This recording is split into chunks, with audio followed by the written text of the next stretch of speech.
بسم اللہ الرحمن الرحیم۔ صرف 5 منٹ کا مدرسہ قرآن و حدیث کی روشنی میں۔ نمبر 1، اسلامی تاریخ۔ حضرت لقمان حکیم۔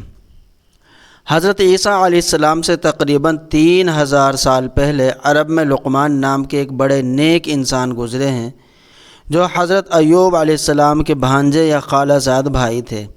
آپ افریقی نسل تھے جو سوڈان کے نوبی خاندان سے تعلق رکھتے تھے اور عرب میں ایک غلام کی حیثیت سے آئے تھے، مگر آپ نہایت نیک، عابد و زاہد، عقل مند اور صاحب حکمت انسان تھے۔ آپ کی حکیمانہ باتیں صحیفہ لقمان کے نام سے عربوں میں مشہور تھی۔ آپ کی حکیمانہ باتوں کا ذکر قرآن کریم میں سورہ لقمان میں بھی موجود ہے۔ آپ اپنے بیٹے کو زندگی کے آخر میں نصیحت کرتے ہوئے فرماتے ہیں، بیٹا، اللہ تعالیٰ کے ساتھ کسی کو شریک نہ کرنا، بلا شبہ شرک بہت بڑا گناہ ہے۔ بیٹا، نماز پڑھا کرو اور نیک کام کا حکم کیا کرو اور بری باتوں سے منع کیا کرو، اور جو تم پر مصیبت آئے اس پر صبر کرو، بے شک یہ ہمت کے کام ہے، اور زمین پر اکڑ کر نہ چلو، اللہ تعالیٰ اکڑ کر فخر یا چال چلنے کو پسند نہیں کرتے۔ نمبر 2، حضور صلی اللہ علیہ وسلم کا معجزہ۔ عرب کے راستوں کے متعلق پیشین گوئی۔ ایک مرتبہ آپ صلی اللہ علیہ وسلم نے عدی بن حاتم رضی اللہ عنہ سے فرمایا، اے عدی، اگر تیری عمر لمبی ہوگی تو دیکھے گا کہ اونٹ پر سوار اکیلی عورت حرا جگہ سے چلے گی یہاں تک کہ کعبہ کا طواف کرے گی، اور اللہ کے علاوہ اس کو کسی کا ڈر نہ ہوگا۔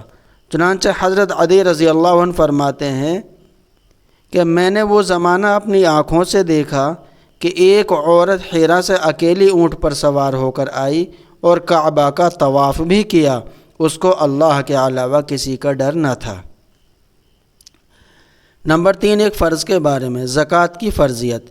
رسول اللہ صلی اللہ علیہ وسلم نے حضرت معاذ بن جبل رضی اللہ عنہ کو یمن بھیجتے وقت فرمایا، ان لوگوں کو بتا دینا کہ اللہ تعالیٰ نے ان پر ان کے مال میں زکوٰۃ فرض کی ہے۔ فائدہ، اگر کسی کے پاس نصاب کے برابر مال ہو تو اس میں سے زکوٰۃ ادا کرنا فرض ہے۔ نمبر 4، ایک سنت کے بارے میں، قبر پر مٹی ڈالتے وقت کی دعا۔ جب رسول اللہ صلی اللہ علیہ وسلم نے حضرت ام کلثوم رضی اللہ عنہ کو قبر میں رکھا تو پڑھا، منہا خلقناکم وفیہا نعیدکم ومنہا نخرجکم تارۃ اخری۔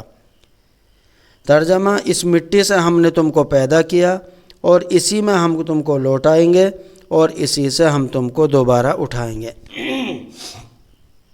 نمبر 5، ایک اہم عمل کی فضیلت، یتیم پر رحم کرنا۔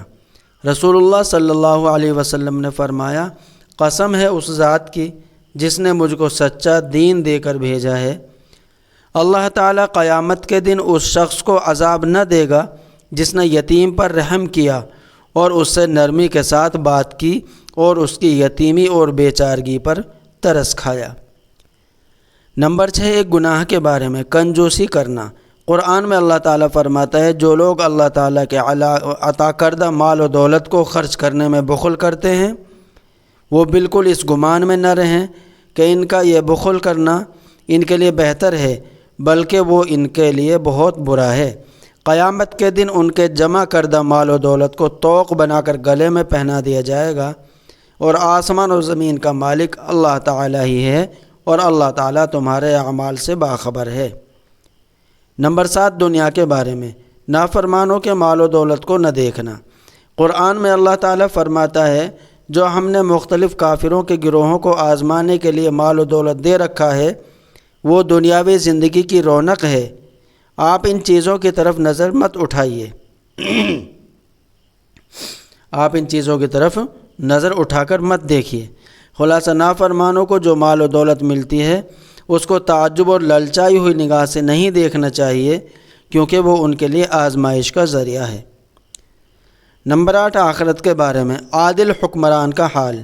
رسول اللہ صلی اللہ علیہ وسلم نے فرمایا، قیامت کا دن انصاف سے فیصلہ کرنے والے کو پیش کیا جائے گا اور اس سے شدت سے حساب ہوگا کہ وہ تمنا کرے گا کہ کبھی بھی 2 آدمیوں کے درمیان ایک کھجور کا بھی فیصلہ نہ کیا ہوتا۔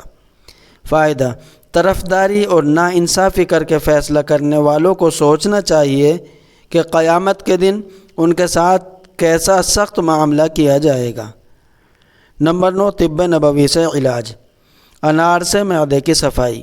رسول اللہ صلی اللہ علیہ وسلم نے فرمایا، انار کو اس کے اندرونی چھلکا سمیت کھاؤ کیونکہ یہ معدے کو صاف کر دیتا ہے۔